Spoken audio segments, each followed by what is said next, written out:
You can show everyone else this as well. There's nothing embarrassing here.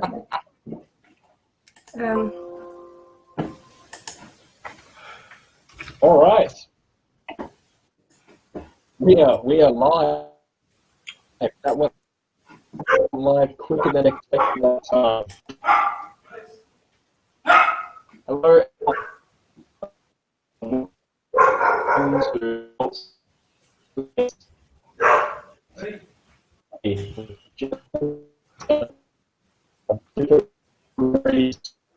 Distillery. My name is currently in a Tipperary red bull fish. Jeff, what are you drinking? That was really blurry, and I think you just introduced me, but all I could really hear was the very end when you said, "What are you drinking?" Or I'm going to assume that's what you said to me anyway. I am drinking. Can you hear it? I'm drinking. Look at it. Look at it. Look at it. It's pink. Whoa. It's poaching. It's a Cosmo made with poaching instead of vodka. So I said I'd start off my Friday evening with a cocktail.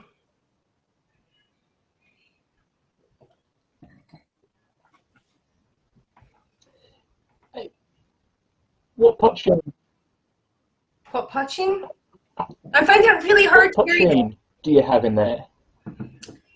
I am finding it really hard to hear you, and I wonder if now this might cause problems. Will this cause you massive problems if I open up on Twitter so I can hear you properly? Will it?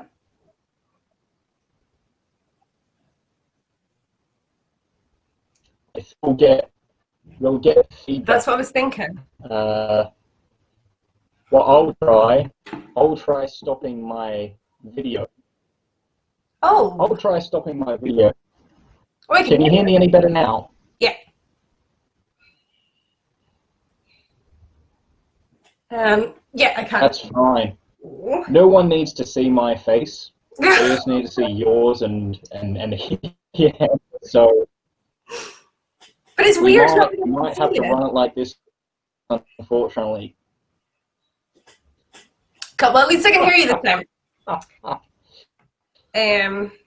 Well, I'll just open up like another picture of you there, so at least I know who I'm talking to.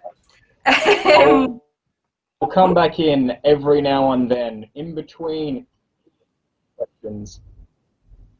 So, what do you have there? My poaching, like there's my. Ooh, where's the camera? There's my poaching. It's a Tipperary big field poaching. So we made that. I'm just gonna put a shout out. If my husband is listening to this, and he is listening to this, because I can hear him in the background and it's really distracting, can you turn the volume down?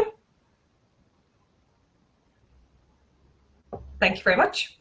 Okay, this is my big field poaching. So the nice man that I just gave out to over Twitter actually grew the barley for this for me. And it's somehow still married for some reason. It's lovely, like it's very grainy. It's made from 50% malted and 50% unmalted barley. And it was made in a pot still up in G&T. It's 100% barley from our own farm, and it's just gorgeous. Like it's 47%, and it's really nice in cocktails. So I am having a Cosmo there just now, and it's lovely in a espresso martini. I may have the ingredients beside me. I may make one later on. And it's really nice in if you do like a cold brew coffee with some cream in as well and lots of ice, it's gorgeous. Or if you're doing it like I was and you're trying to get loads of photographs of it and you have to make about 6 of them, you can stick it into a blender and make like alcoholic frappuccinos, which everybody should do. Anyway, I got totally sidetracked talking about cocktails.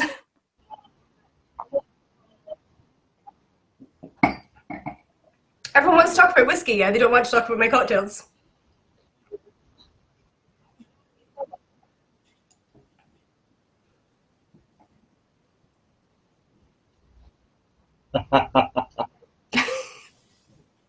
Oh, there's such a long delay. Don't worry. We love you. Well, we want to talk about whiskey, and we want to talk about Tipperary. So, can you give us a walkthrough how Tipperary came to be? Oh, yeah. So Tipperary, the distillery, obviously, not the county, came to be because we were engaged at the time, rather married, but I was engaged to a farmer from Tipperary, and they've got lots of land, and they're tillage farmers, so they've been making malt and barley for generations, like at least as far back as the local parish records go, so at least 200 years. And he'd always been looking for something to kind of diversify the farm a little bit. And I was working up in Dublin. I was AD with KPMG, and we were kind of talking about what we were going to do. Like, was this going to be a long-term thing? When I was in Dublin, he was down in Tipperary. And then it also happens that my father is a distiller. My dad has managed lots of different whiskey distilleries. So he's managed like Highland Park, Glenfiddich, Balvenie, Glenrothes, lots of different distilleries. So, and he started off as an engineer, so he's a fantastic distiller. And he was over one summer, and he was saying that we had all the right ingredients for making an amazing whiskey. Like, we had this barley. Tipperary is famous for having really pure water, which is the other main ingredient. He was just like, we've got a great climate. It's a little bit warmer than Scotland, but so you're getting good maturation, but it's not so warm that you're getting ridiculous amounts of, like, we're not living in India or somewhere. And it was just the ideal conditions to make a whiskey. And I was like, why don't you? So we spent a long time looking at business plans and trying to decide if this was a runner. And we just decided to go for it. And that was back in 2015. I left my job. So we launched our first independent bottle in 2016. We soon realized it's really hard to build a distillery. It's ridiculously hard. So we've been plugging away at this since 2016. And we've been releasing independent bottlings. We've been going around trying to tell everyone about Tipperary, trying to tell everyone about what our dream is. We've been, since 2017, we've been taking our own grain down to different distilleries, up to different distilleries, getting it distilled elsewhere, maturing on the farm, and just trying to get it closer and closer to having our own distillery until this year and the next few weeks, hopefully, we are going to have our stills are already in, our mashing equipment will be in, and we'll finally be able to distill something. So it's been nearly 4 years, but it's really close.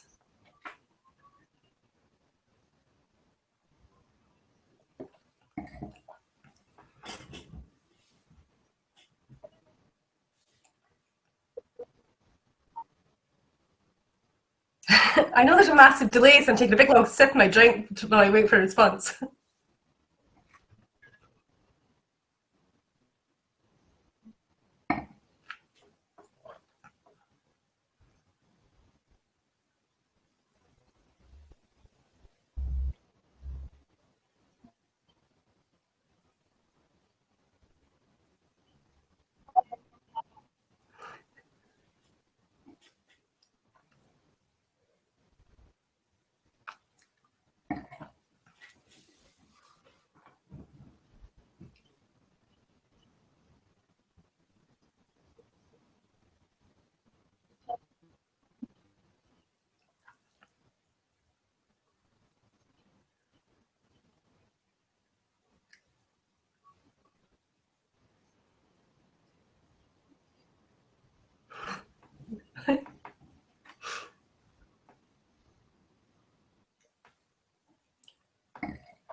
Or was it my internet?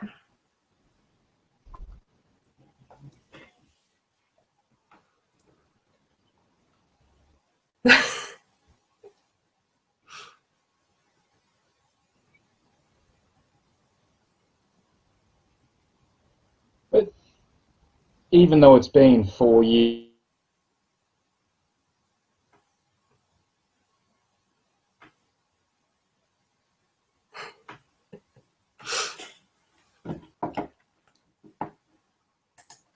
I feel like I should just like pick questions. And whiskey.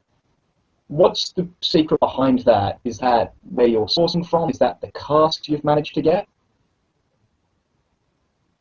The secret of our for which one? So and there's a massive delay there. So if there's something you want, you can just stick it in the chat box if you want, and I can see it in the chat box. So there's lots of different secrets. Is the question, what's the secret of our whiskey or of our punching? Because they're two different things, I would say. Like our I feel like my secrets. I have loads of secrets. My punching is more about the grain and about the land and about where it's from, and it's not even seen a barrel, so it's very much. So maybe this will help. I've turned off the camera again to ask the question. I might have to do this every time. No, it's so. Apologies for that. I hope you can hear me now. I wanted to ask. You've just started. You were just starting. Oh, there's such a delay.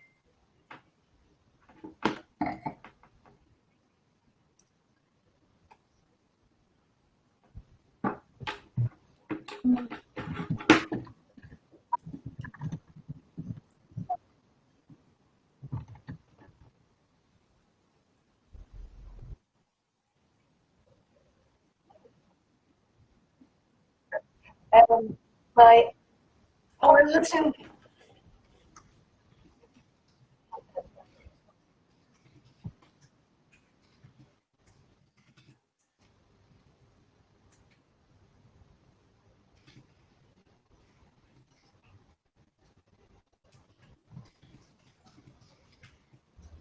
Okay, so I do talk because then there's a delay, right? So I think whiskey has lots of different. Oh wow! It does have lots of different component parts. So whiskey is it's only made. It's a really simple thing. It's only made of yeast and barley and water, and then it's matured through time. So all the different and woods involved as well, obviously, and all the different flavors and all the different flavor notes and all the complexities that we all talk about are all made from those three raw ingredients and then the maturation time in wood. And I think that when you come to potching, you're stripping that back and you're getting something that's a purer spirit that's essentially just about those three raw ingredients, your water, your yeast, and your barley. And you can see very much there whether that's a spirit that you want to take forward. You can see the elements of the spirit that it'll become, and you can see certain things that you might want to develop, or that that you might want to cultivate as you're maturing that, and that might make you think more about what type of cask to use as well. When it comes to our independent bottlings, we only really started. Your picture has totally disappeared, but you are coming back. Oh, hi. So when it comes to our hopefully independent this works better. Oh, that's way better. I can hear you. Yeah, Oh. I've abandoned the Wi-Fi and I'm now actually just doing this on my phone. So, incredibly sorry to everyone who's been watching and dealing with these technical difficulties we've been having. I apologize. I also apologize to you, Jen, because I know you've taken time out of your day to come and fiddle around with technology for 15 minutes now. We've been struggling, so it's all good. We've got this. I don't know if you know me. I would just talk. But you could go and have a cup of coffee, and I'd be like, oh, cool. I'll just sit here and talk to like the random people on the internet. I can't see their questions. I can't see if they're saying like nice things or not. I just speak to them. Please talk. You were talking about your poaching. I was, and I was saying that poaching, I think, is a very pure spirit because you're stripping it back to those essential raw ingredients. Whereas when you start looking at whiskey, you're getting something that's a bit more complicated because you're not looking at, there might have been certain things that have been masked by the cask that's been used, or certain things that have been developed by the cask that's been used. And you're like, so I grabbed a couple of things as I was coming through today. So I've got like our watershed, and that's just bourbon casks. And then I've got a rum one, because you asked. Oh, you got the watershed. I thought you might have got the watershed. So you're adding all these additional flavors. And when it gets to that stage, it's a lot more about, I'll be honest with you, it's a lot more about, I grab my cask samples that I get sent, or if it's our own cask, they'll request maybe half a dozen, and I'll send them to Stuart, my dad, and I'll be like, what do you think?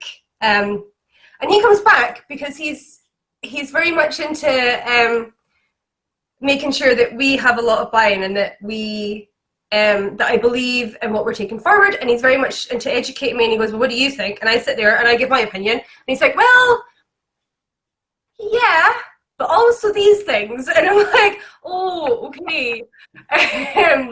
So it's definitely like, I'm so lucky to have him, because he's there to pick up on all the things that I wouldn't have thought of. And it is definitely, like, I've been into whiskey since I was very, very young. Like, I grew up around different Scottish whiskey distilleries.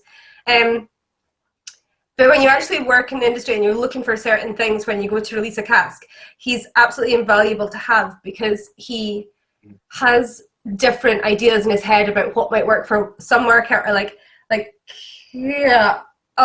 there's certain markets that colour is really important for. And like, I might go, well, like, there's nothing, like, this tastes amazing. Like for a certain cask sample, and he'll be like, but it doesn't have the colour that you're looking for, if it doesn't have this or doesn't have that. So you have to go and look at something else. So yeah, I am super lucky to have him, and he makes most of the final decisions about what we buy from a cask perspective, and what we bottle from a cask perspective as well. And in the next couple of weeks, next month or so, he's going to be making the decisions about how we distill as well. So I'm really looking forward to that. Like, COVID has really upset him, because he's desperate to come over and start playing about with our stills and our equipment and things, and he hasn't been able to because of COVID. We haven't let him come over. I think he's been like, I'll come anyway, I don't care. We're like, no, you can't. I think he'd be happy just to come over and stay in the distillery, though. Like, he might never actually step foot in your door. He just wants to go where the stills are. I think he 100% would, yeah. I think we could drop him over food, like have food delivered, and he'd be like, that's fine. I don't need to speak to you, Jen, that's great. No, so, and with all these different casks you had, you've got the watershed, which is the ex-bourbon. You said you've got the rum cask. You've got the red wine finish, which I got to say, this is my favorite. This is my third bottle of this in a week. This was full yesterday. I had a hangover this morning. It was not a great morning, but you know what? It's what we do. COVID's on. Who cares? With all those decisions, did you find you had big help from Stuart there, or was a lot of that, was that your decision where you were saying, I want to bring in a rum cask, I want to bring in ex-bourbon, red wine? No, I'm a massive fan of the red wine casks anyway. We do a lot of them, like we do different selections, and we've cast a lot of our new make spirit that we've laid down in them, because I really like them. They're Riojas from Spain, and they're really nice. Having said that, so yeah, if we take the single cast that we've released, that'd be a amalgamation, I'd say, between discussions that I'm having with importers, with them going, we're looking for this to fill a gap in the market, and we're looking for that. And I'm like, well, I have these possibilities. What do you think of them? And generally, I try and remember to chat to my dad first. Sometimes we'll send out samples, and he's like, I got different plans for that, and that leads to like different conversations. But normally, I'll run it by him and go, I'm thinking about this for Italy or Germany. They've requested something to slot into this thing that's happening, and I think this could work really well for it. I think it was looking okay the last time you tasted it. And we'll get a sample of it, we'll check it, we'll send it out to the importer. We normally try and give them 2 or 3 options, and then they generally get the final decision on what we go with. Because they have to buy into it as well. There's no point in me going, I think this will work really well for your market. And they're like, meh. Like, it's just not going to work. So, like, you try and have a good relationship where they're asking you for something to fit, and you've got something that's going to fit into what they're looking for. Yeah. Okay. And moving completely aside from the whiskey portion of it and returning to something I wanted to ask earlier, you said you had a whiskey background and you moved to Ireland because of your fiance, your now husband. I assume it's the same guy. I hope he's still listening. Yeah. I mean, if it's not, congratulations and condolences, but congratulations anyway. You're married. That's fantastic.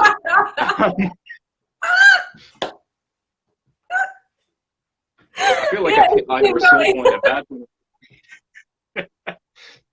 But you're with Stuart as your father. Your whiskey education must have started very early. So, did you ever want to start a distillery outside of Ireland? Did you consider Scotland or anywhere in the UK or anywhere further abroad?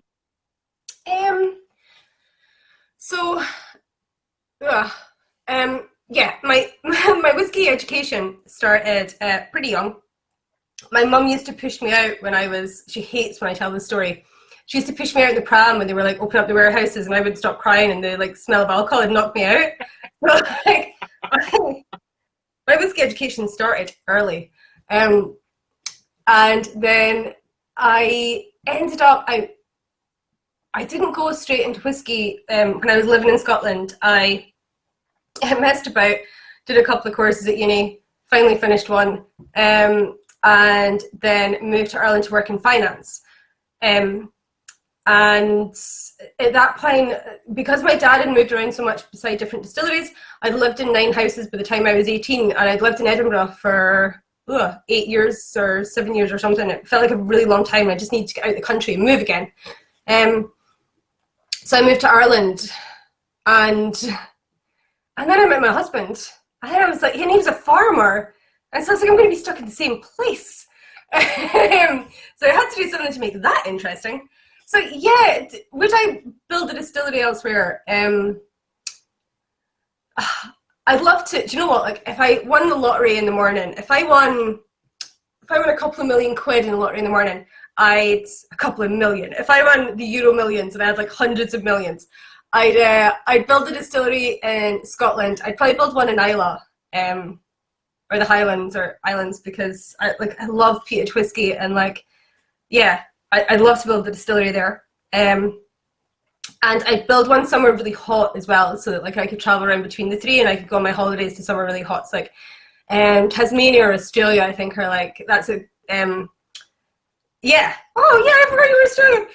Yeah, I'd love to go to Australia, because I lived there for like one summer, and I loved it, and I'd love to move back somewhere hot. It's like I'd love to have a distillery over there as well, and it's a really cool upcoming distilling location as well. So yeah, I would love to, but one mini distillery has taken me 4 years, so I need to win the Euro Millions or something before I go building more distilleries. No, it's fair enough. I got to say, the first time I ever tried your red wine cask finish, my first thought was it tastes like an Australian whiskey, because it's got so much that boisterous red wine character, and I was like, that's weird. I don't recognize that distillery name from Australia. Oh no, it's Irish. It's fantastic stuff. But I mean, you touched on there. You're a huge peated whiskey fan. Is that something that you would look into doing peated whiskey in Ireland? Because there's not a whole lot, and I'm a huge peated whiskey fan. I think a lot of people are. Is that something that you could maybe bring to the forefront? There's big issues with me for peated whiskey, right? Because, and I don't, like, if I'm boring people, like, or if it comes up in your Twitter feed and people are like, tell her to shut up, no one wants to have this conversation again, totally tell me to stop. But I've got issues with peated whiskey because we do everything we've done for the last couple of years or 3 years, everything we've laid down is with our own barley. And so you need to have very small, if you want to do peated, you need to do a full batch of peated. You can't like go for a semi-batch of peated, which means that you need to have a craft maltster that'll do peated for you. Now, in the last couple of years, that's happened a little bit, but it's, I still need to be going along getting small batches of peated done. It's very expensive. Previously, like before the last couple of years, I was taking my barley all the way to Scotland to malt it. And so if I did that, I'd be looking at like 50 tons of peated barley. And at that stage, with the size of the stills that I've got, I'm essentially like got 6 months of peated, so I can't do anything else for half a year. And I'm not sure the Irish whiskey, and maybe it is ready for it. I'm not sure that I'm ready to put down half my year's production in peated whiskey. And then the last thing is the fact that I'm not 100% convinced yet about the sustainability of peat. And it's something I just need to look into a little bit more because, and I know I was having this conversation on Twitter and someone mentioned that like it's a tiny percentage of the peat industry and so it's not significant and me stopping doing it isn't a massive deal. But I still feel like I should do my best to be as sustainable as possible. And so I'd rather, it's something I'd have to satisfy myself about before I went on to putting together a peat whiskey. That's fair enough. That's very a great answer, wasn't it? No, but long and convoluted, but it showed your thought process. I think that's important because we understand that sustainability is important right now. And if peated whiskey, if it does turn out that peated whiskey is not sustainable, as much as we love it, we might just have to bite the bullet and not see it. If it's sustainable, you know, I expect every distillery in the world to be producing peated whiskey by the end of the month. But, you know, that's just me. But it's a great answer. And of course, Ireland's heading through this massive boom of whiskey right now. With the exception of your distillery, with the exception of Tipperary, who are you really excited to see in Ireland?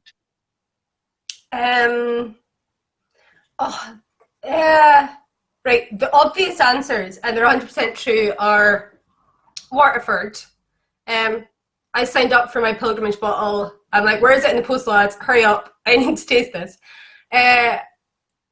Waterford whiskey, 100%. I think what they're doing is, and obviously it benefits me, like all the studies that are done in terroir prove what we've kind of been saying because it makes sense.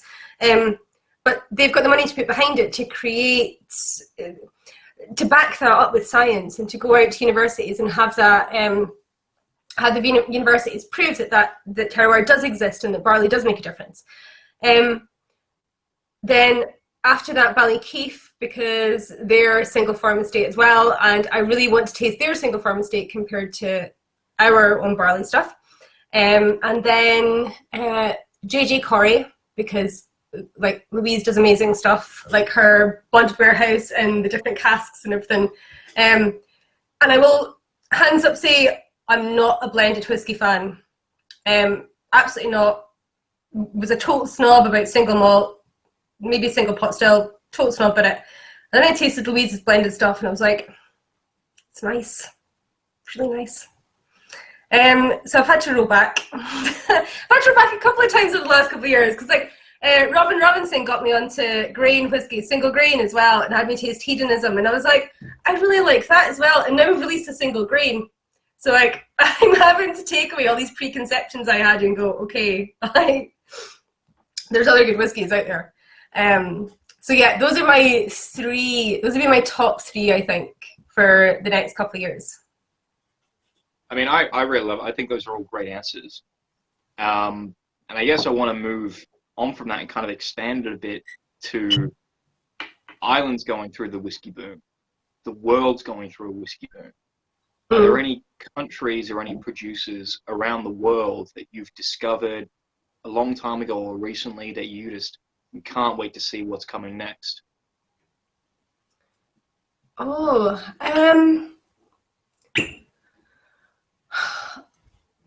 loads. Like if you look at Australia, three Sullivan's Cove, always, because why not? There's a mezcal producer. So mezcal producer, right? Who I absolutely adore, and I don't think they're very big because they've got there's 473 bottles in this batch, right? But it's run by a woman as well. She's really cool. I'm sorry, I just want to cut in and I love the fact that you've got an empty bottle of a random mezcal just next to your desk. That's fantastic. That's the best part. That's the best bit. Yeah, I'm in you. It's a really cool mezcal. It's a really cool bottle. Yeah. Like that. And wait, I was going to try number 3. What's number 3? I'm not going to pick my dad's because he's my dad and I know he's coming and he always has really cool stuff coming. So Shetland Real is his distillery in Shetland. So I'm not going to pick him. If I had to go for a third one, Westland. Because they're awesome as well. Like I went to the launch of their Gary, with the Gary wood, and that was it was so cool, so cool. So yeah, I think they're awesome. Oh, I've loved Westlands for a number of years. I think they're really fantastic producers and super excited. But this is kind of, you touched on this earlier. You mentioned it. It's kind of a main event. Talking about people bringing out new whiskey. We had a conversation about a week ago on Twitter where I mentioned Pirate Fry and if you had a rum cask. You said you did, and you said that you brought that bottle with you. Can you show us the bottle and can you tell us anything about that new whiskey? I can show you the bottle.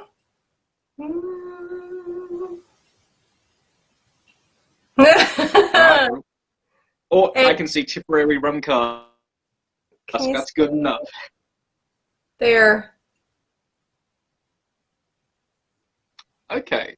So January 2020. So that is brand spanking new. It says Jan 2002, so that was the day it was filled. So it's 18 years old. It was bottled in February. So it's an 18-year-old rum cask. There were 2 2s and 2 0s. I just got them in the wrong order. 18-year-old rum cask. Yeah. You're not gonna tell us anything else about it, are you? You're gonna keep quiet. I think we're planning an event with, I don't think they'll mind me saying. Sure. Not here now. We're planning an event on the 3rd of July. I'm just looking at, there's a calendar right above my computer screen. We're planning an event on the 3rd of July with Mulligan's, and we're going to be releasing this and another 4 whiskies if you're at that event and if it goes ahead. But it's in planning right now and it should happen on the 3rd of July. So if you keep an eye on El Mulligan Grocers.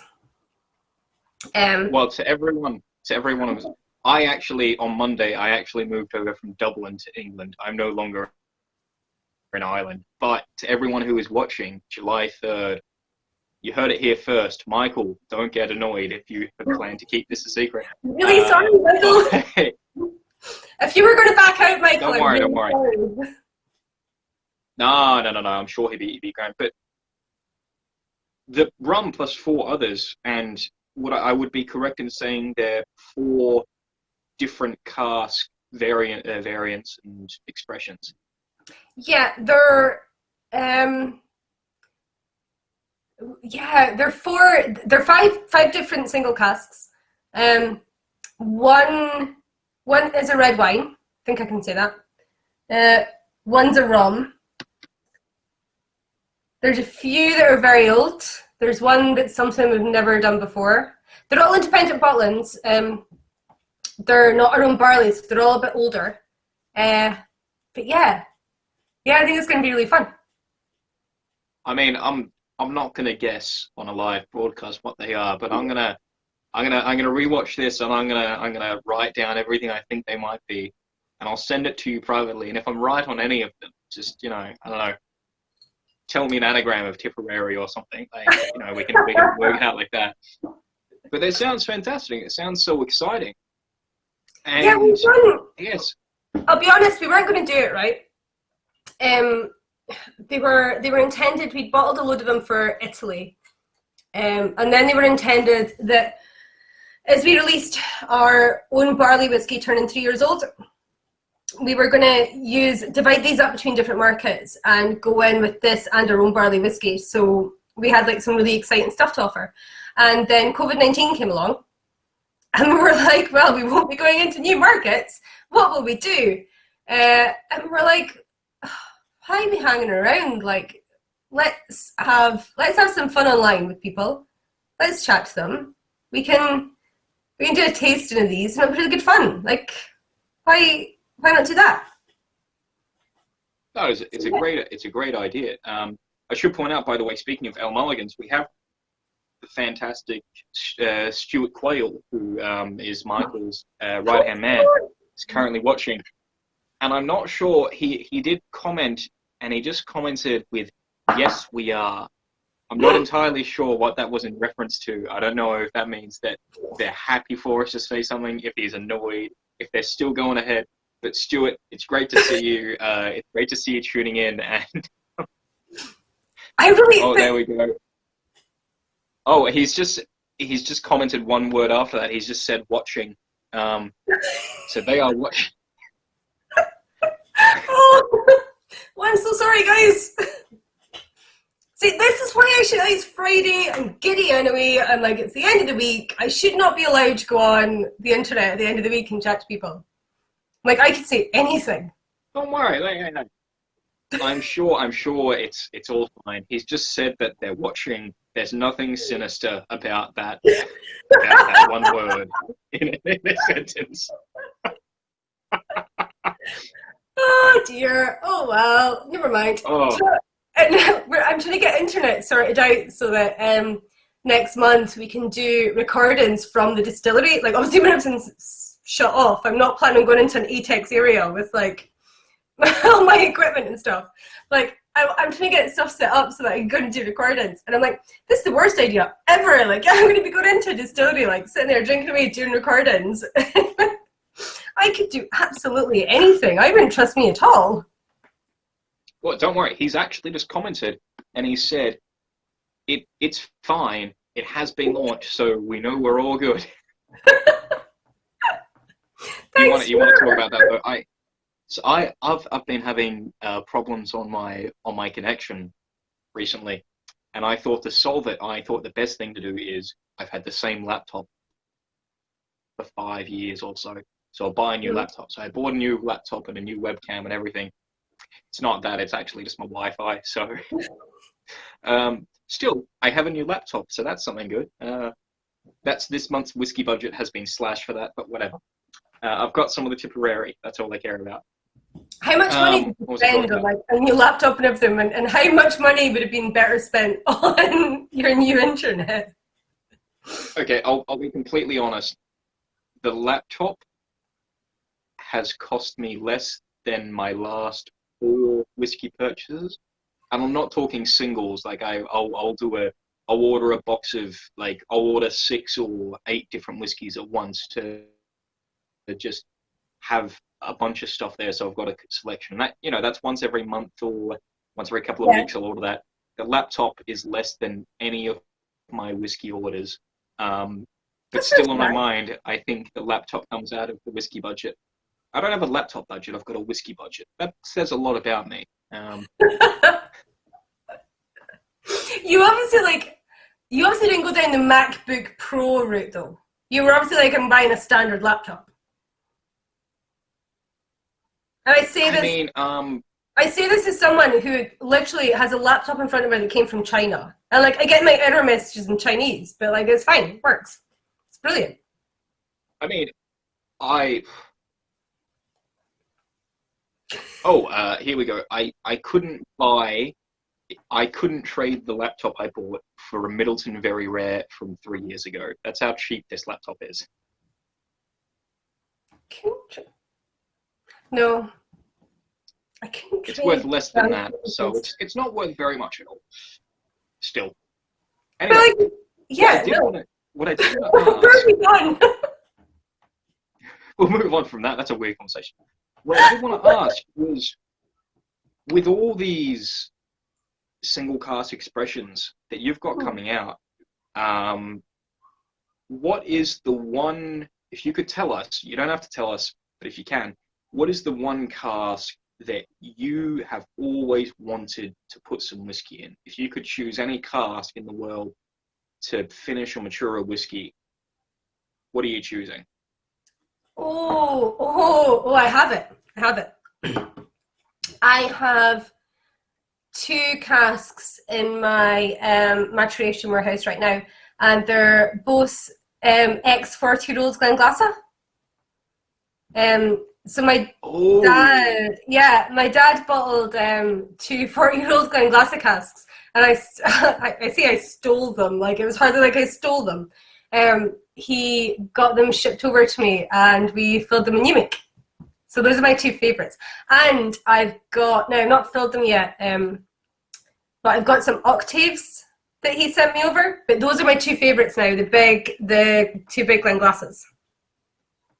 So the Glenglassaughs, 40-year-old Glenglassaughs, are you not seeing any degradation of the wood of the interior, or is it... No. Okay. And is that something that you're keeping your eye on that, and you're going to say when it reaches what you think is its best, you want to put it out? Or is that Jen's stock? Is that no one can touch this, we will never release it? It's only for you. My private alcohol budget? Yeah. Forget like 6 bottles a month. I went in heavy and early. I was like, I'm putting down 2 casks, right? And I'm just going to siphon off as we go along. It's fine. No, we'll likely release that, yeah. Like, it's not, it's a lot different. Excuse me.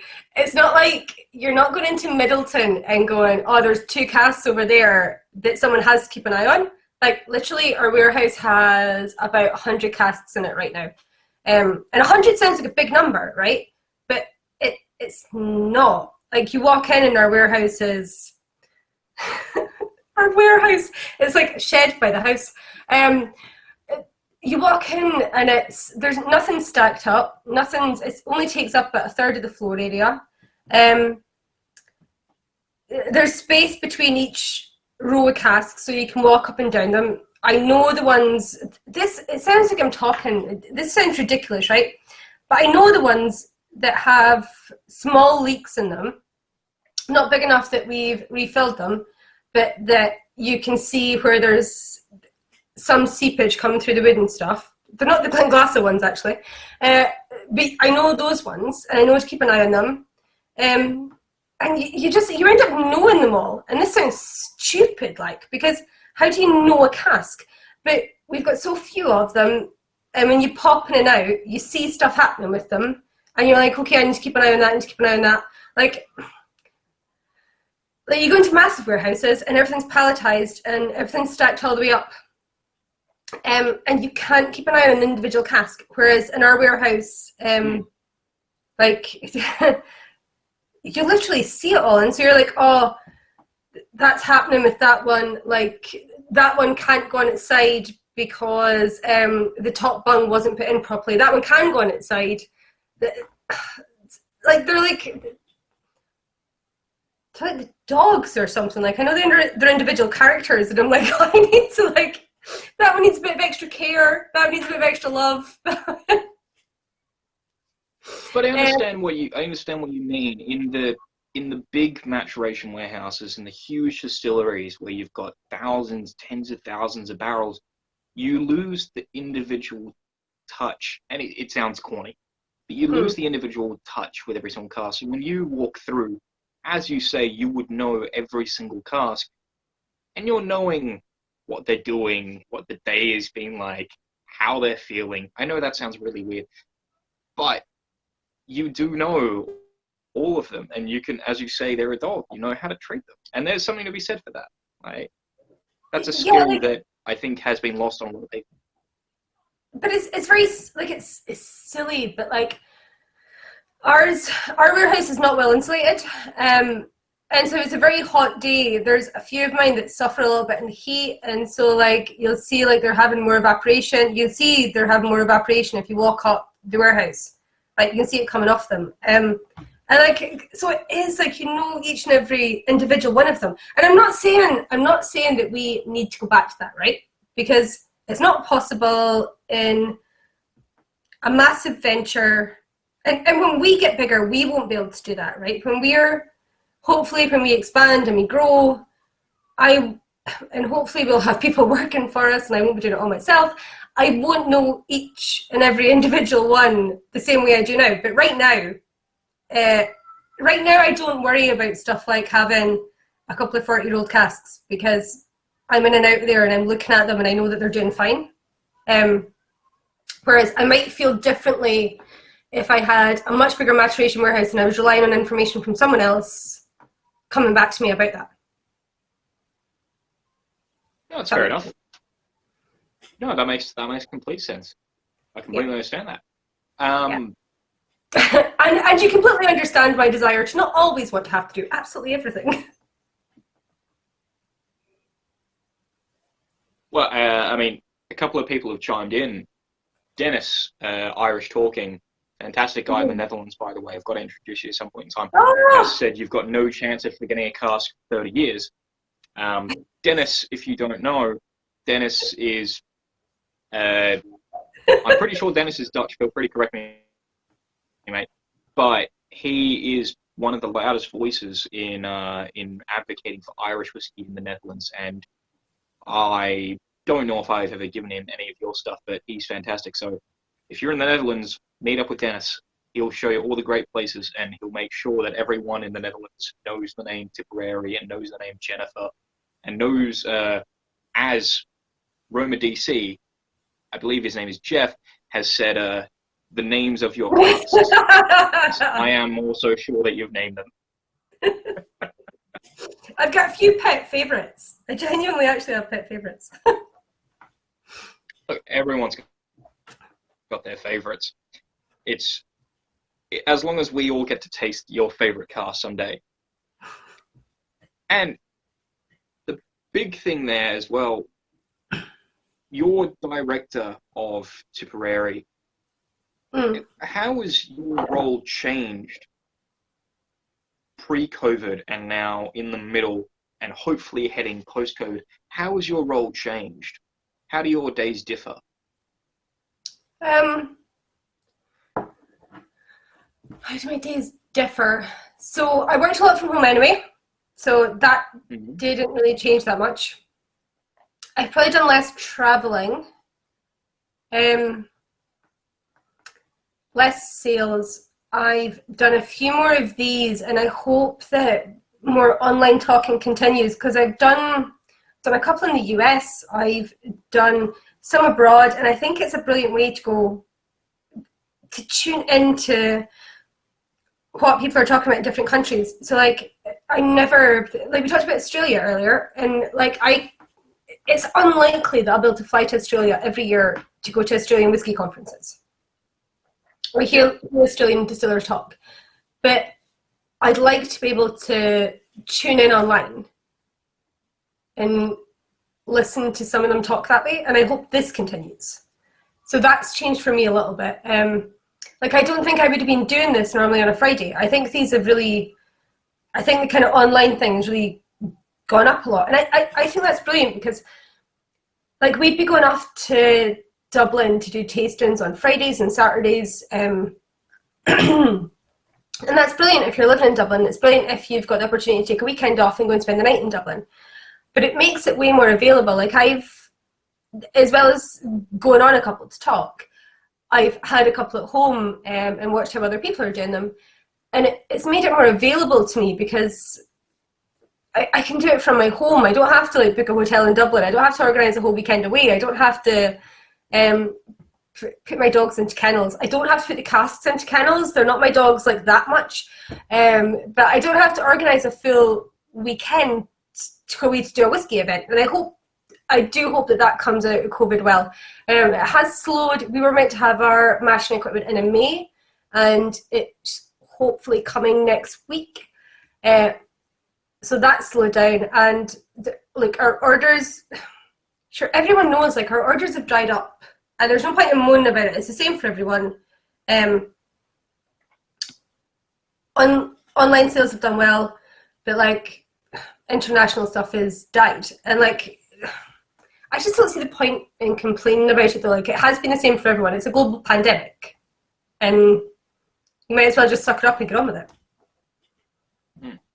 Well, I guess that kind of defeats my next question, by the way, but I was going to ask, how can we, the whiskey community, because let's be real, anyone who's tuning into this broadcast is going to be a bit of a whiskey nerd.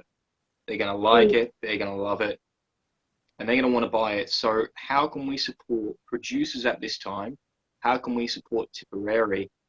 And if you want to give a shout out to anywhere where anyone could order a bottle of Tipperary, by all means, you're more than welcome to.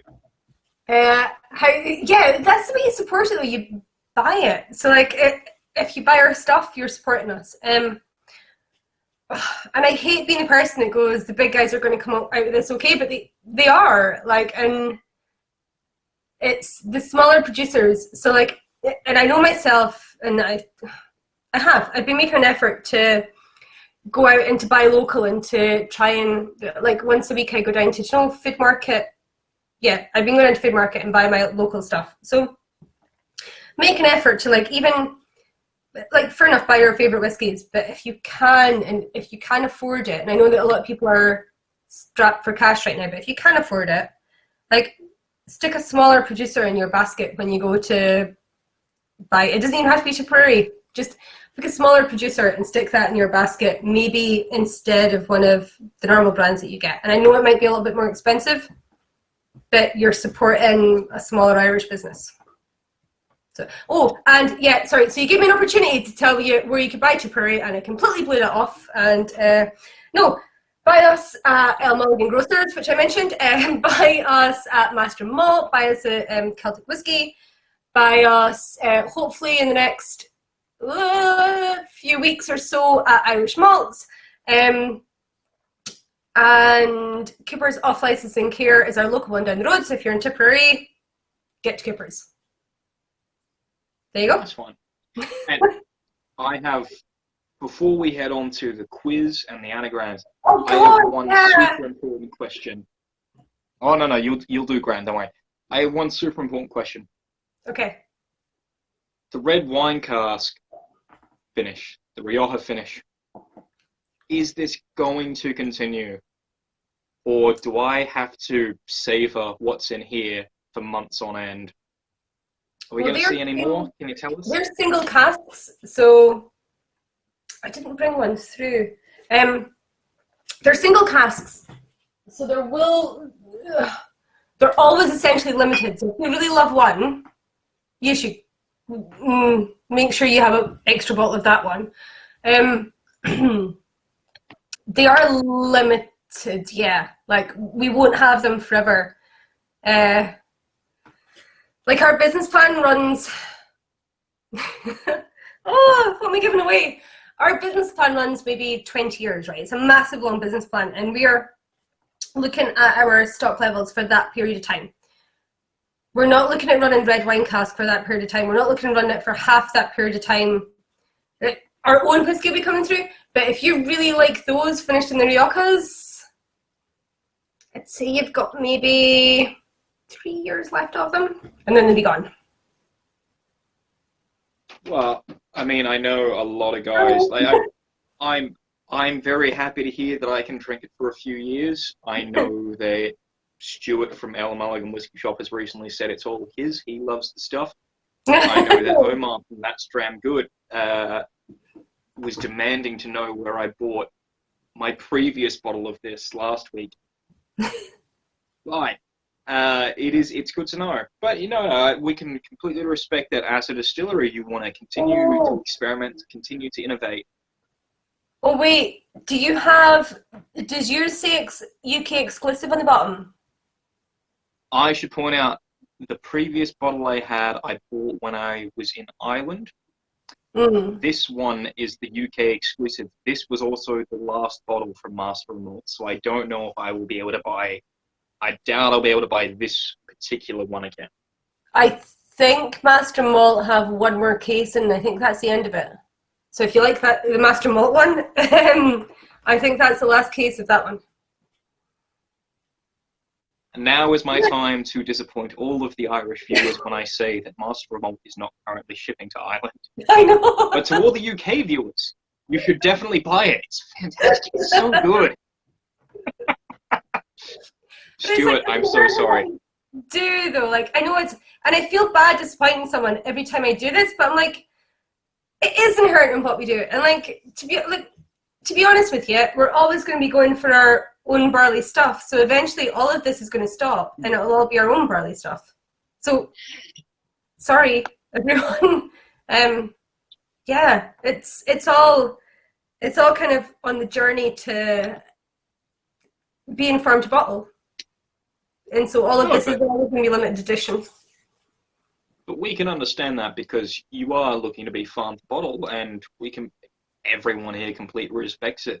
And we are certain, I'm certain at least that if you could take someone else's spirit and do this with it, if you could make something this good, then with your own spirit, I can only hope, I only know it's going to be better. I know it's only going to be better. Thank you. It's been a long day. It's a Friday. Anyway, all right. Give me 1 second. I am in the middle, right? You get yourself a drink, by all means. Oh, no, I had this poured already. What do you got there? Oh, look at her. It's blended malt, it's peated. Show me that. I thought it was something else. Are you advertising your father's brand? Yeah. I didn't ask for Stuart to come on. I asked for you to come on. Stuart, best daughter. Hey, is it good? Oh, yeah. I could edit this. Well, I mean, if I could edit this part out, so I could ask you, is it good? You can say your honest opinion. I'll edit that out, and then you just have to say, yeah, it's good stuff. So by all means, your honest opinion's fine. No, it's actually fab. I said before, I liked peated whiskey, and it's the only one I have around the house that's not someone else's brand. I could have come on. Who would I have done? I could have come on and brought Lefroy, but no, I said it'd be good. Lefroy is bloody good. And I just want to answer, Stuart Quayle has also asked, is there much difference between them? I assume he's talking about the red wine cask releases of Ireland and the UK releases. I couldn't find much difference. I thought it was easier to get in Ireland. That's the one thing. And now Jen's eyes are going wide, there's definitely a massive difference. So if there is any difference between the Irish release and the UK release of any of your bottlings, by all means, let us know. Oh no, I thought you were going to ask me that question. I was like, oh God, I've not tasted the UK release in about 2 or 3 years. And I was like, I'm not sure if I'm able to give an opinion on the differences. It depends on what you're drinking. If you drink the first one we released, they're single casks. So some of them taste very similar to each other. Some of them taste miles apart, and it depends on the cask you get. I don't think the UK one was wildly different, but if you taste the one that was done in 2020, that had an extra 6 months maturation, a Rioja, compared to the last one we bottled. So yeah, it's got a nice big Rioja punch on it. Like, I really like it. So it depends if you are into a nice big Rioja punch on what you drink. Tell Stuart, right? Stuart, why am I saying tell Stuart? Stuart can hear you. Stuart's listening. I don't need to tell him. You can tell him. Stuart, I'm driving up to Mulligan's. I think I'm aiming for Tuesday, but I'll leave a sample for you of the Rioja that we bottled in February. And you'll like it, I think. But I'll leave it in for you. There you go. See, I'm lovely. Be nice to me. I will talk loads, but I'll leave you samples of whiskey. Jen, by all means, there is a reason you won Irish Whiskey Brand Ambassador of the Year 2019. You are extremely lovely, and everyone does really enjoy talking to you. You know, there's a reason you won that award. Like, you are bloody good at what you do, and you are bloody polite. Stuart's just said thanks, by the way. I can put that one up on the screen. There you go. Stuart says thanks. Thanks, Stuart. All right. So we're going to head into the extremely famous quiz and anagram sections. Oh, God. Okay. Now, I've got what I initially counted as 10 in total, but actually turns out to be 9 because, as we've learned, I can't count. So, what? A couple of quiz questions. Wait, I need a pen. Don't worry. Like, it's not that I'm competitive. I just need a pen, right? A bit of paper. I need to move my laptop. Okay. No, I'm fine. I'm good. I'm grand. Jen, we're going to do 3 quiz questions first. You don't need the pen and the paper just yet. Oh, God. Okay. Right. I'm so tense. All right. So, First question. Yeah. Define angel share. Define angel share.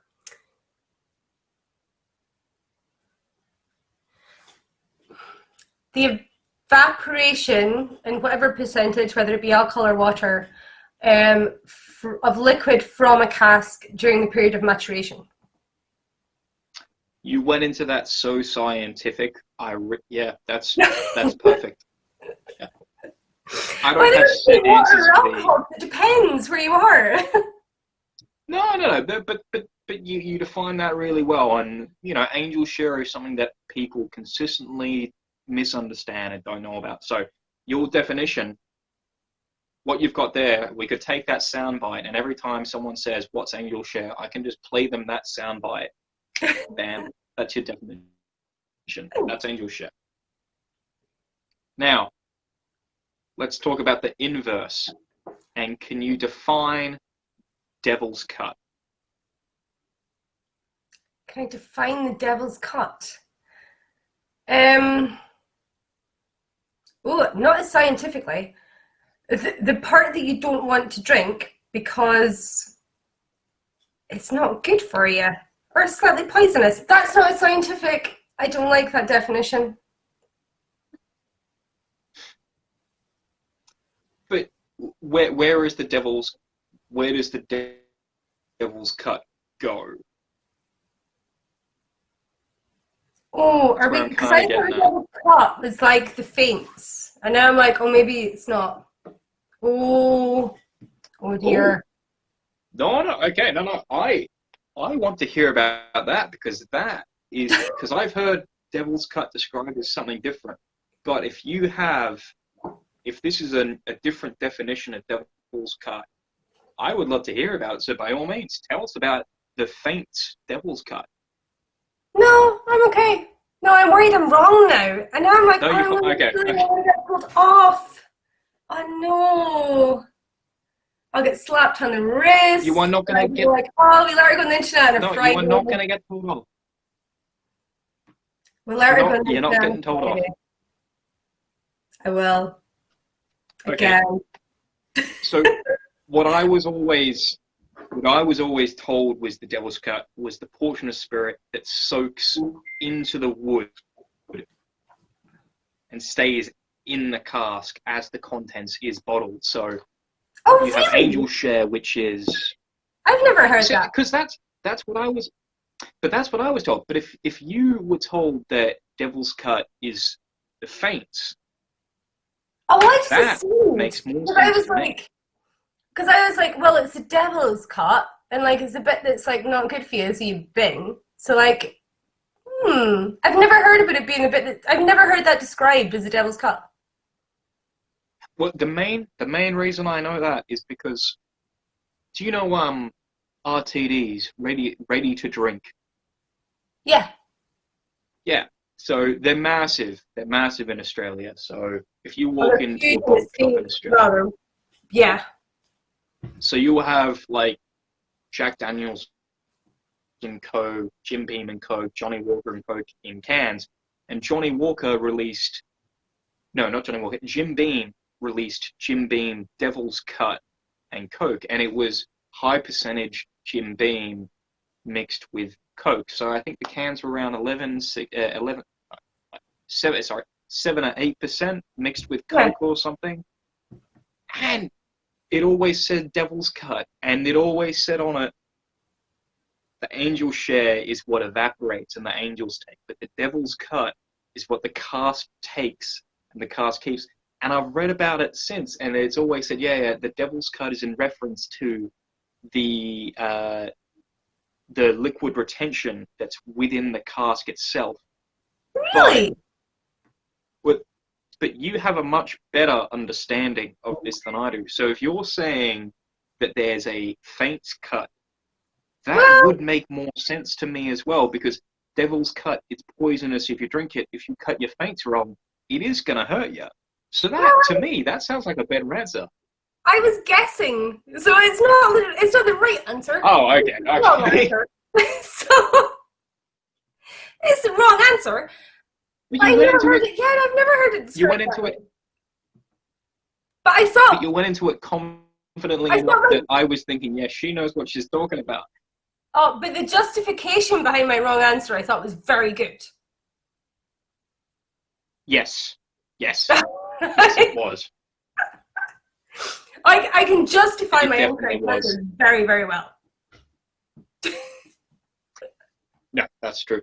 And to Daffy Skib, by the way, has just asked the question of, hi guys, is this available anywhere else as the connection constantly drops?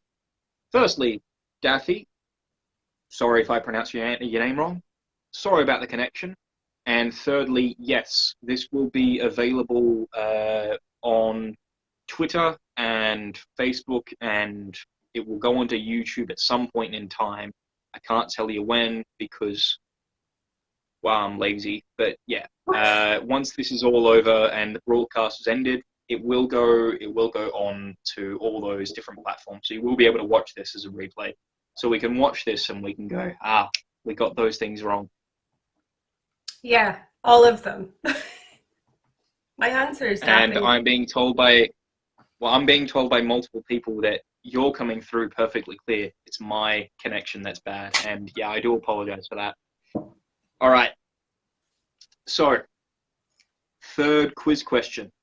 Okay. I'm not making cocktails at the same time. Go ahead. No, don't worry about it.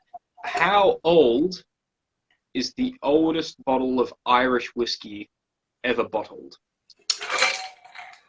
Oh, I think it was 33, that Teeling independent bottling that got done last year, the year before. 34, 36. Wasn't older than that, was it? 40? 46? 50? 42? 41?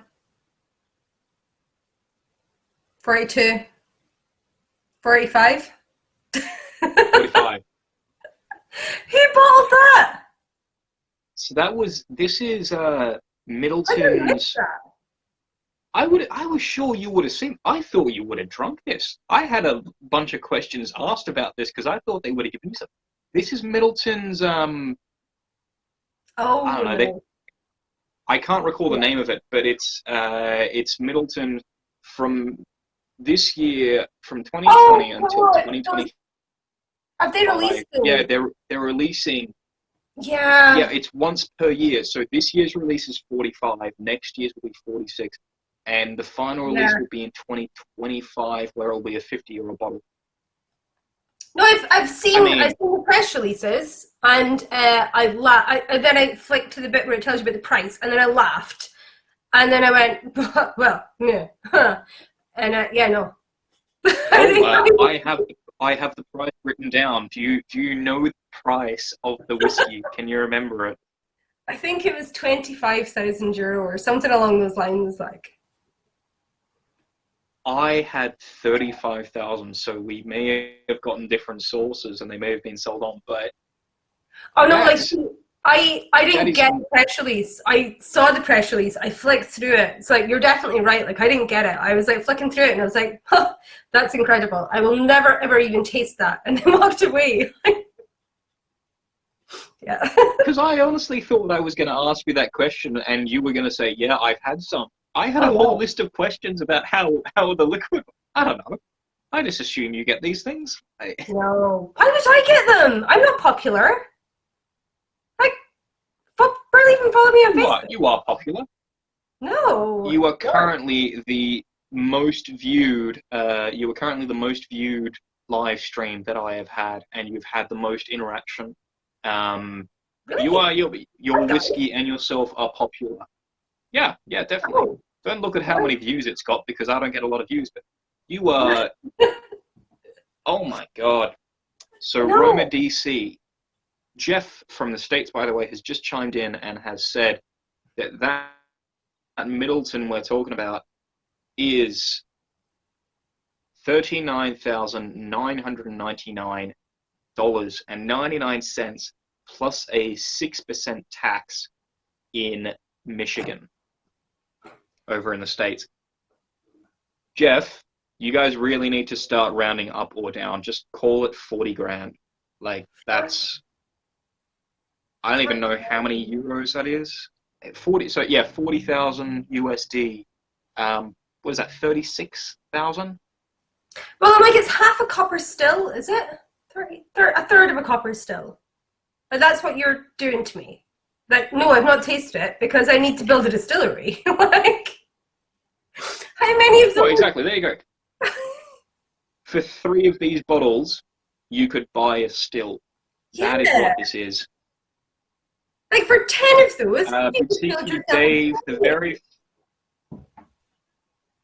Boutique Dave had just asked a question of his own, actually. He's just asked, what was the very first Method of Madness single grain? That was very old. Now, this, again, is Middleton. And, again, Jen is building a distillery. And I am, as you've discovered, I am cheap as shit. I believe that was a 28-year-old. I think it was a 28. I was going to guess 25. But it's 20. Honestly, yeah. Well, the big thing about that struck me was it was a single grain, and I know it was a single grain from Middleton, but it was a single grain that was selling for thousands. And when that came out, I was working in a bar in Edinburgh where we had a 35-year-old single grain, and we had about 20 bottles, and we were selling them for $250 each. And Middleton released a single grain that was around the same age or younger for multiple times the price, and it was just what the hell is going on here? Stuart has also just asked the question that is on everyone's mind. I've not asked. When are you hoping to open the distillery? Like, I'm actually allergic at this point to giving timelines because it's been 4 years, and like I said, I'm competitive, and like I feel really bad about disappointing people at any point. But please don't let me down. Please don't let me down. My mashing equipment is meant to arrive next week, okay? And if that arrives, we'll be piped in next week. And I can't stop like crossing my fingers. Be piped in next week. Will be maybe 3 weeks of commissioning. So by mid-July, maybe? I'm so scared. Don't hold me to that, Stuart. I love you. Like, please don't hold me to that. Like, something is going to go wrong. No one is going to hold you to anything. Don't worry about it. No one is going to hold you to anything. If that does not turn out to be actual fact, then that's fine. They can honestly just blame it on me. I don't really care. It's fine. Anyway, What are you going to do, lads? It's COVID. You can't come visit me. I don't care. I can tell you it's operating. I don't even care. So, now we're at the stage that you've been preparing for with your pencil, your pen, and your pad. Right. We're going to head into the anagrams. I'm on this. You're on this. All right. Yeah. To everyone who is watching as well, please participate in the anagrams. You guess. Like, please guess. By all means, it makes it more fun if you guys are participating. What are we doing? Let's go. All right. Now, it's a Friday. Everyone's had a couple of drinks. By the end of this broadcast, I'm going to have some very lush limbs. Oh, God.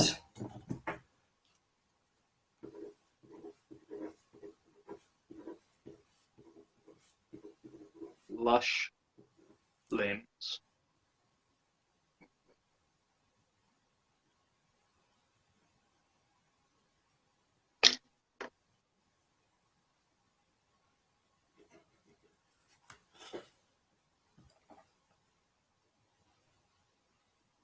McDrama has it. Now, by the way, Jen, I hate to do this to you, but I've actually just had a knock at the door. I've just got to run out, and I'm going to answer that. I'll be back in 10 seconds, I swear. So sorry. We've got extra time. Text me, people. If anyone has my number, text me the answer. So what we'll do, while he's gone, let's all cheat, right? I have no shame. I'll cheat.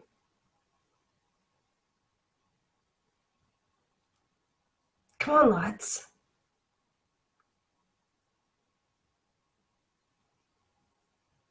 No one's helping with the anagrams. I understand that I could be doing this myself. Oh, look. No way. I can see myself talking to myself. Yeah, I can't pin anyone's answer. I love whoever texts me. Who is that? Excellent, people. Excellent.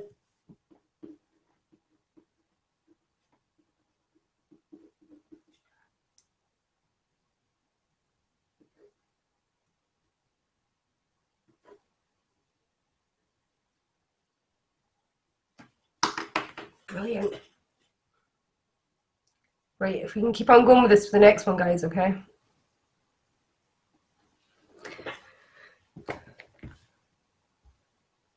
What does anyone want to know? Tweet me, and I'll answer for the crack.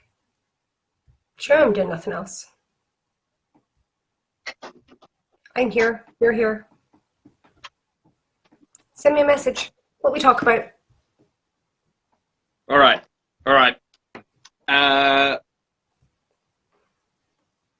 Bushmills. McDrama, it actually was an Amazon delivery, and Bushmills. Bushmills is completely correct. You have it.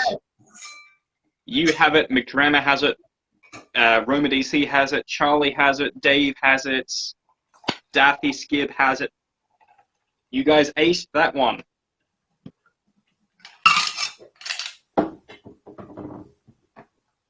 All right. So, anagram number 2. Let's go. Thank you, Daffy. I am very proud of this shirt. It is a nice shirt. All right.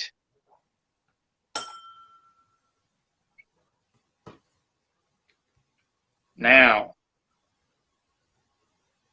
another Irish whiskey anagram.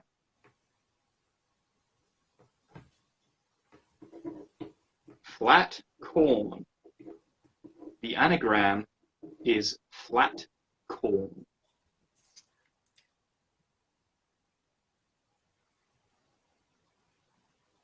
Daffy, I do hope Michael would be impressed. I'm disappointed he has not tuned into this. It's I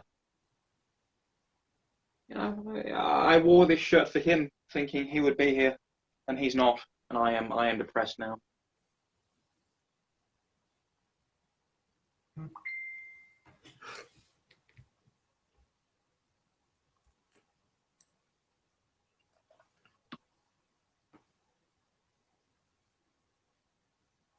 Now, Jen, I just heard the bell of a messenger ringtone. I'm not saying I'm cheating. And it wasn't my phone. Unfortunately, no, it wasn't even someone that helped me cheat this time. Sorry, this time? McDrama is completely correct. McDrama has it. Clontarf with it. It is Clontarf. You have definitely cheated, haven't you? No, I'm not going to accuse you. Oh, say it again, sorry? Thanks to me the right answer. Thank you. Who gave you the right answer? I genuinely don't even know. But I love them. Oh, hi! Oh, I know who it is now. I just clicked on their picture. It's fine. Okay. Wait. Sorry, can you see all of the comments that come up? No. No, someone's texting me now, but I didn't recognize the number, but I know who it is. Oh, that would stress me out immensely. I love the support I'm getting. No, everyone on the chat is really supporting you, and so am I. Aside from the fact that you've told me that you cheated. They're like, oh, bless her, look at her. She's been drinking since 5 and she's trying to do anagrams. Oh, my word. Sorry, have you only been drinking since 5? Yeah. Oh. We live different lives. It was a joke. It was a joke, everyone. Anyway. Wait. All right. Our next anagram, again, Irish whiskey brand. Random hubs.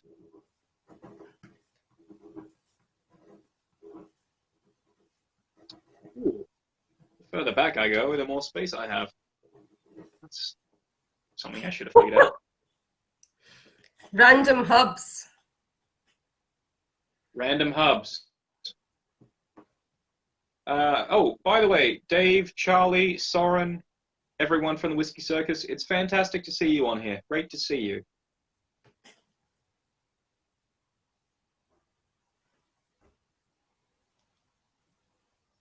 Oh, Jeff Roma DC has got this. I wanna say Drambuie, but like it just doesn't work, and it's not Irish. I mean, your first 2 letters are right. Oh, You're thinking down the right route. Is it Drumshambo? It's Drumshambo, yeah. Hey! I got one right! Hey! Woohoo! Someone just You get to try the Drumshambo, by the way. Just got in there before. Ah. Did you get to try the Drumshambo inaugural or the single pot still? I got to try the inaugural just before it was released. I was at an event where they were tasting it. What did you think? I've not tried it. What did you think of it? I liked it. I thought it was nice for a 3-year-old. And I say this to someone who is going to release their own 3-year-old, but I think it's nice for, I thought it was really nice for a 3-year-old. I thought it showed you the direction that they were taking with it. And I think that if you're buying a 3-year-old whiskey from a distillery, you're buying that as something, so you're either buying it to taste the direction they're going in, or you're buying it as a collector's item. I wouldn't be buying it and expecting a 12-year-old whiskey. Does that make sense? I thought it was nice. No, that makes complete sense. Yeah. Yeah, and I think they're doing cool I things. understand that. Okay. Oh, So go ahead, Ken. Go ahead. we've had a balmy time. A balmy. Balmy. A balmy time. Yourself.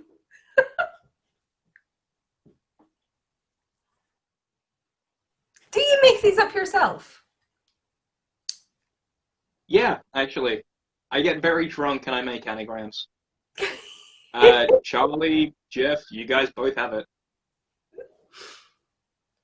I've been totally distracted. What am I doing? Lol, Lambie. Oh, for fuck's sake. Sorry, everyone. Jesus Christ. It is lambe. What's wrong with me? It is lambe. And That was before out of anyone order. says anything, I no longer work for Lambe, nor is this channel affiliated with Lambe in any way. This is not me doing a plug. I can see Soren. I can see Soren typing. He's just commented, get that out of your mind, Soren.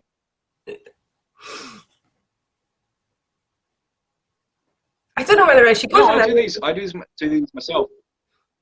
I have a lot of spare time in my hands. Yeah. It's good fun. Anagrams? Really? Okay.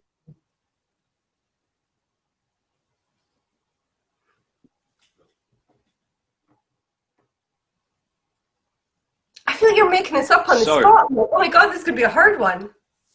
Or are you flicking to the hard Oh one? no, I've actually no. It had more letters.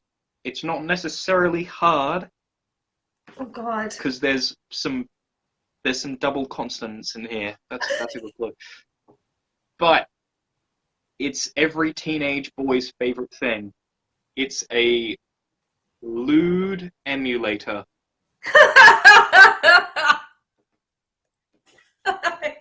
I don't even know. Lewd emulator. Someone's gonna have to text me. I assume that since it has double consonants, it's not in English. And okay, what Irish names are out there? Oh my Barley- god. I want to say Charlie has this. McDram has this. Jeff has this. They've all got this double consonant. Guys. All right. Look at the only consonant in this entire message that repeats.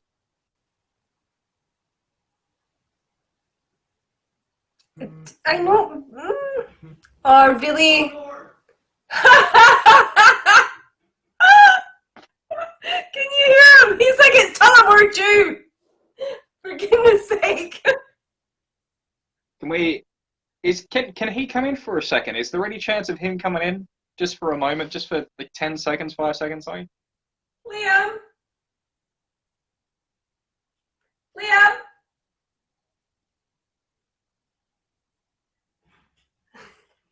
He's gone quiet now. Oh, he's gonna come through. He's gone quiet now.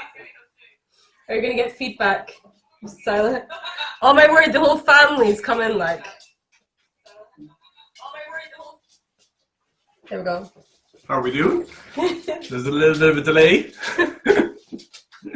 Liam, you lewd emulator, you got it in one. It is Tullamore Dew.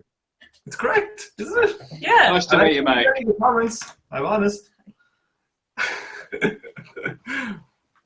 Oh, it was fantastic. It was a good job. It was a good job, mate. That I was mean, you can go now, man. Like with, Yeah, with that's that, right. you can go. Oh my god, you're so You need to- stupid. Like, you can go now. Can't you see it? Like, it's there, you can see it. See you guys. Bye, thank So, you. to everyone who was watching, that was Jen's husband. That was the man that made the woman move to Ireland and start a whiskey distillery in Ireland and start a whiskey brand that we only have high hopes for and that we love. So we owe him Much more That was kindness nice. than what I gave him. This stays married to me while I shout at him over Twitter. Say again, I sorry? know. That's the guy that stays married to me while I shout at him over Twitter to turn his volume down. To be fair, my partner actually came through here and she took a photo of me as we were doing this. And she really is the best thing that has ever happened to me. I'm not saying that because I know she's watching. I'm saying that because she is. And she also edits these, so she will definitely at some point until we see that. Oh my word, that's amazing.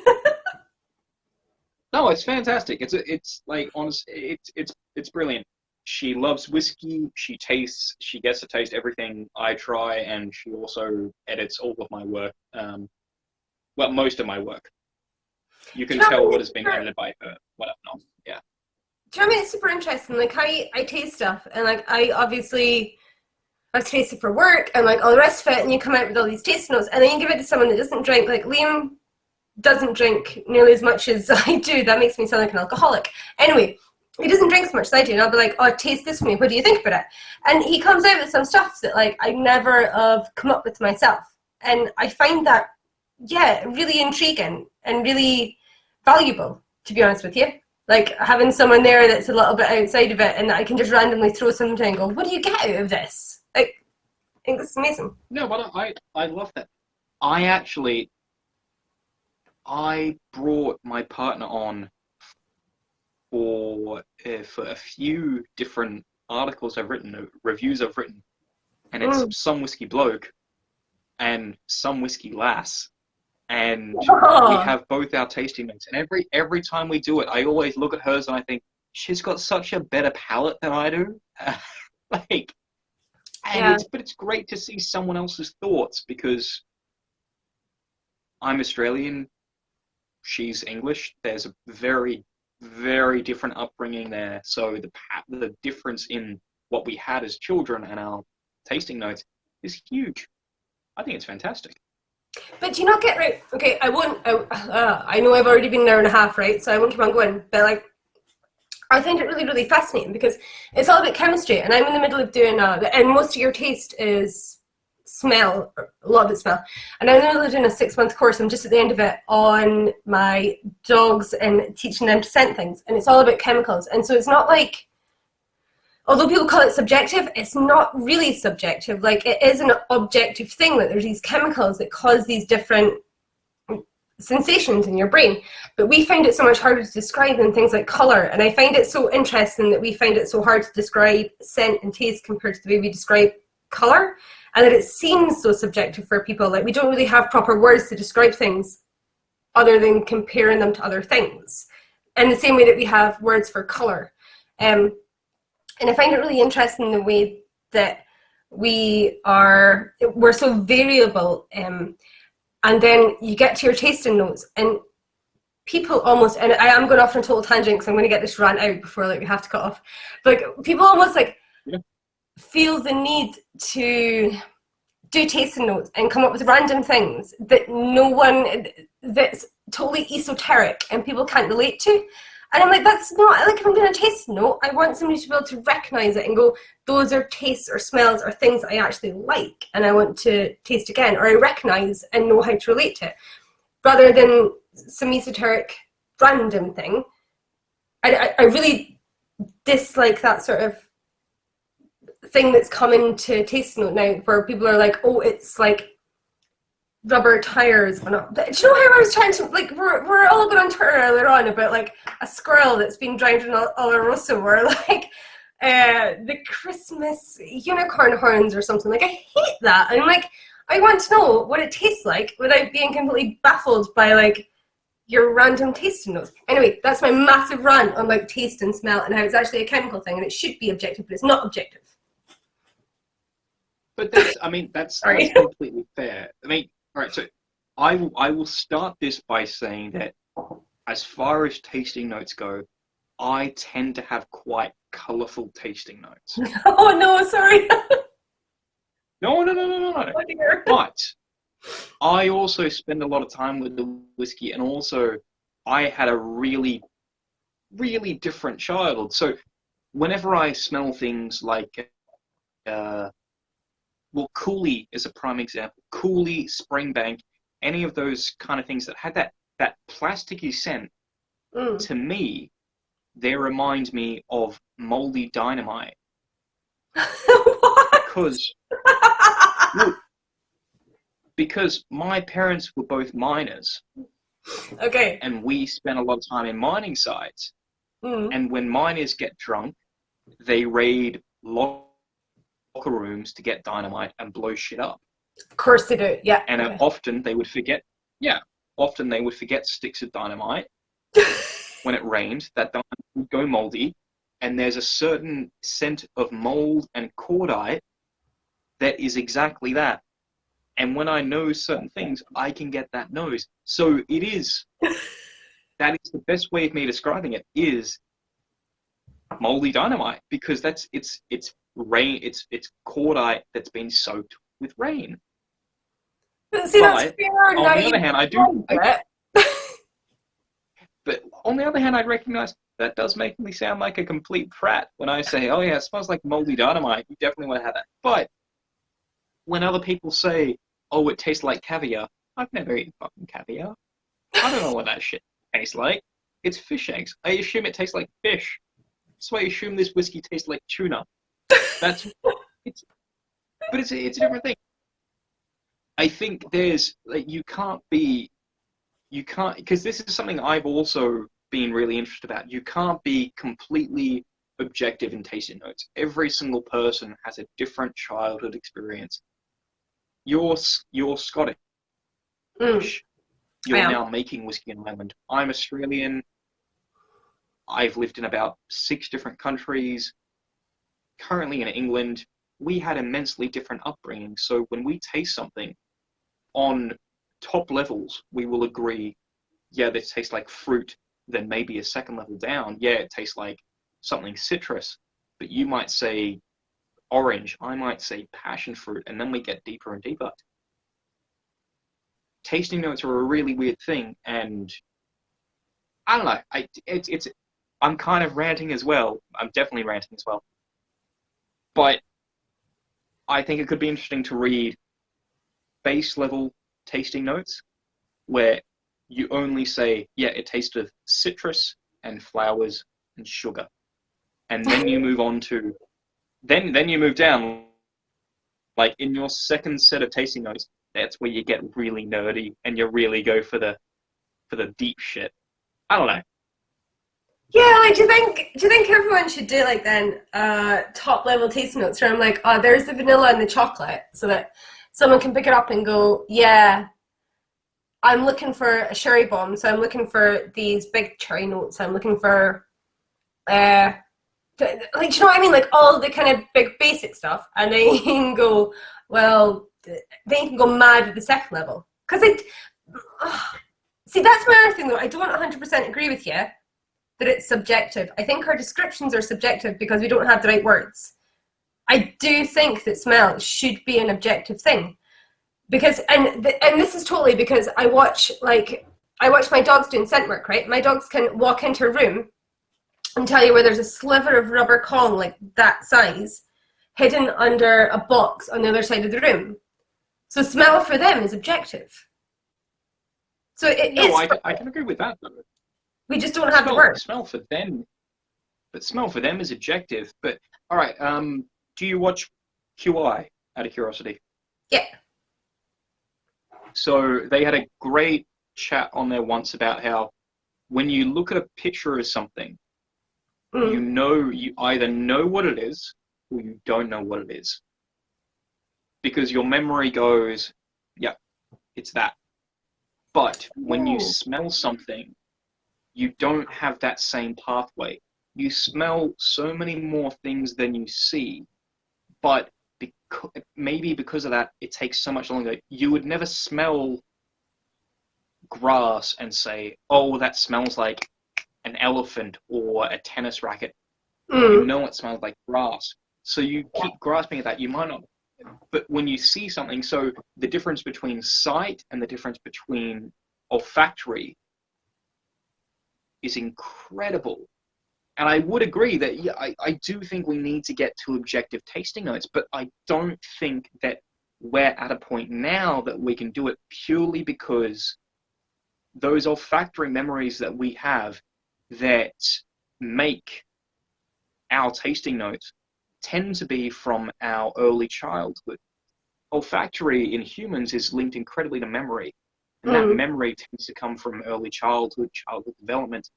And because people are all brought up differently across different countries, different cultures, everyone will have different tasting notes.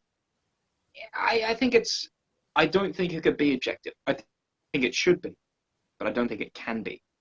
I wonder if it could be more objective though, if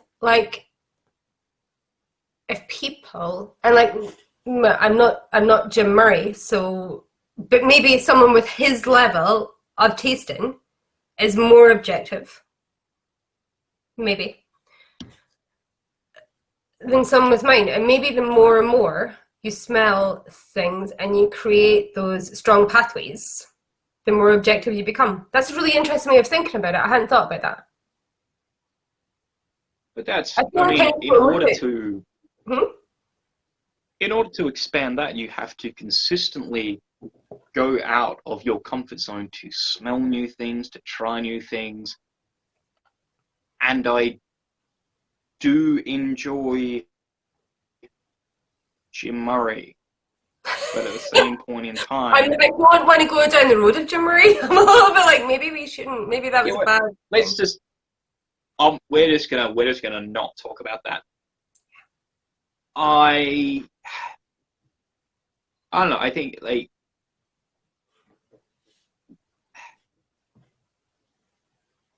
that it's, if you're writing reviews of whiskey and you want people to know them and you want to tell people what something tastes like, you have an obligation to these people. If you want to teach them, you have an obligation to expand your olfactory memory and your olfactory senses as much as you can by trying as much as you can, by eating as many different foods as you can, by drinking as many different drinks as you can, by tasting everything you can, so you can have that sense. But at the same time, you, as we said earlier, you do need to recognize, if you say it tastes spicy, you going into the certain level of spice is not going to help anyone. Spicy as a base tasting note is fantastic. Cayenne pepper that is burnt on bread, that's not a tasting note that helps anyone, because then they might have to sense that out.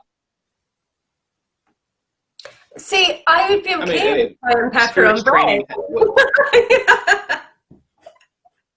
I'd be fine with that. There are two great comments that just come in. Spirits Training says culture is massively connected. Look at vanilla when it comes to Western versus Eastern. And I agree with culture is connected to olfactory. This is how I'm reading their comment, by the way. Culture is connected to olfactory. Eastern vanilla might be different from Western vanilla. And Soren from OCD has raised an extremely good point, in that in doing reviews, you are not teaching, you are giving your opinion. And that is a very good point. No one is looking to teach via tasting notes. If you're writing a review, your teaching comes at the start, where you have everything that goes into the whiskey, everything about the company. The tasting notes are personal. And I do know a lot of people, myself included, who sometimes I simply skip tasting notes when I read about a whiskey, because most of the time they wouldn't relate to me. I want to know what goes into the whiskey. But I am quickly going to run upstairs, by the way, because I've just realized I have 1% left and I need to grab a charger. Oh, shit.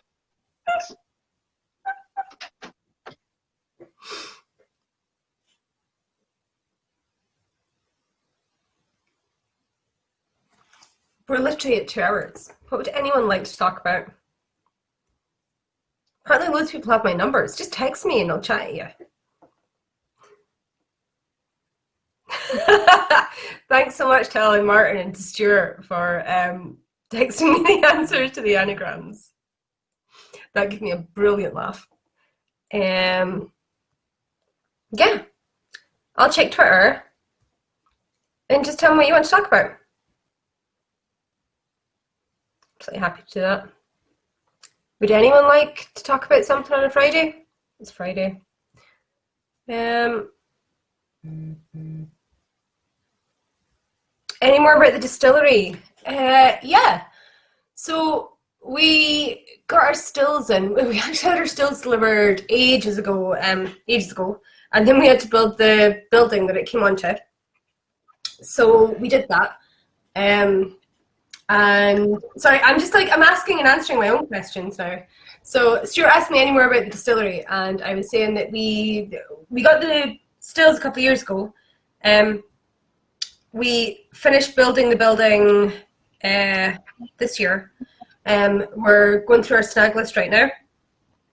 But we've had the platforms put in, the stills are in place. My poor husband has been down there this week screwing in stills into steel. And our mashing equipment's meant to be arriving on Wednesday. So when that's in, the cooler's already there, that's hooked up, the bottling equipment's already there. We need to get revenue approvals, so that's going to be my mission for the next couple of weeks. They need to come down and have a look at it, and then we need to get commissioning. So that's the main thing. It's a small distillery, by the way, in case anyone's kind of like, oh, there'll be some massive thing there. Like, we're tiny. I think our largest still is under 2,000 liters. Like, we are mini. Our projected, like, so we're not working 24 hours a day because I like to sleep. So we're talking about 2 casks a week. Like, well, we're mini. When am I getting an invite? Well, I don't know if you've noticed, it's COVID, so that's small. Yeah, like, but as long as you observe social distancing, come down. I might hang back over because this isn't actually the Jennifer party, and maybe I shouldn't take my own questions and do my own interviews. Carry on. Do another anagram, go ahead. I'll do my own interview.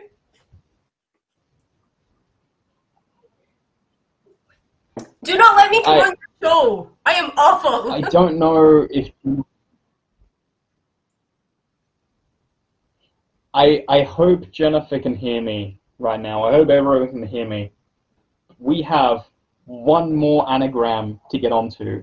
I apologize, by the way. My phone that was streaming this chat ran flat, so I've reverted back to my terrible, terrible laptop. Oh, God. But I have one more anagram, and then we can move. Don't say it like that. Don't say, oh God, we've got one more anagram. All right. The final anagram of today is about the best place in Ireland to have a peer party. I can't read it. P-I-E-R. Is that Tipperary? Is it Tipperary? It's... Someone help me here. Yes! Yes! It is Tipperary. I got one! Yes, you got it. Yes. Oh my God. Can you imagine the embarrassment if I didn't get my own one? Oh, I'd be mortified. Oh my God. I am so glad. I'd be so embarrassed. All right. This is officially the longest. This is officially the longest Malts with Mates I've ever done. We are nearing 2 hours at this point in time. I'm so sorry. You should never let me talk. No. If I had a better internet connection, we would have done this for about 3 hours. We're definitely going to do this again sometime with a better internet connection, so we can really get down and really discuss that tasting objectivity versus subjectivity rant that you and I both seem to have. We're both going to do that. That's going to be a part of things. Oh, I'll totally get into it. I'll share my screen and we'll go through the olfactory bulb and we'll go through the size of it. It'll be amazing. I can't wait. No, definitely. Bring diagrams, like bring pictures. I love this shit. This is what makes it good. Excellent. Anyway, to everyone who has been watching through this Malts with Mates, thank you so much for tuning in. It has been fantastic to have you. I have been Some Whiskey Bloke, and you have been Jennifer Nickerson. Massive delay again.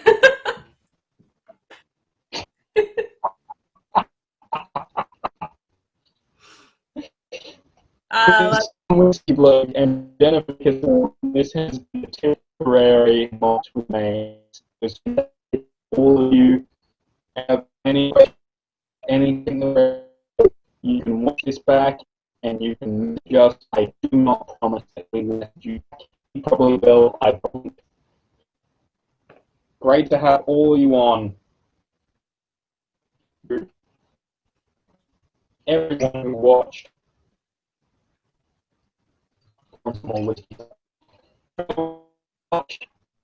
Thank you for tuning in.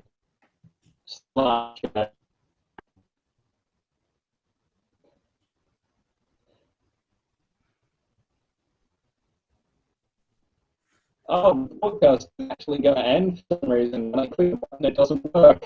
Oh my god, we're stuck here. Oh.